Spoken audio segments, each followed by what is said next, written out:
uGenerations ubuyile kodwa uwe phansi ekufezekiseni ebekulindelwe ngabalandeli.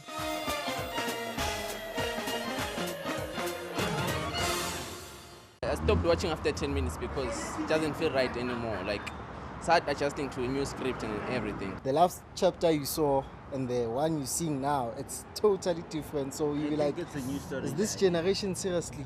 Kwaye kuthetha ukuthini ukubuya komdlali wayinhloko kulomdlalo uTawu?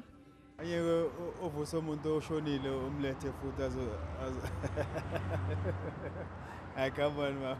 Mhlambe ngcono ukuthi bazame ukuthi bakhulumisane basibuyisele laba abantu abadala. Okucacileyo kubabukeli esithethe nabo kukuba oluhlobo lutsha lwalomdlalo aluginyisi mathe kodwa sinyanzeleke ukuba sembe nzulu ukufumana luvo lumbi. Ngithandile kakhulu. Kodwa indoda engumdidiyeli ayixhalabanga.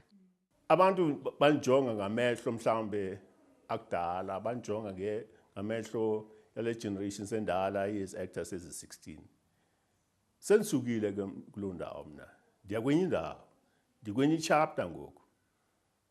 Ye-generations. Dealing with ezinye imbali yabona nge-generations. Kufuna kunjonge ngaloo mehlo amatsha. Amalinge okufumana izimvo zabadlali abagxothiweyo awe phansi. Ndinguzikhona Tshona eRhawutini.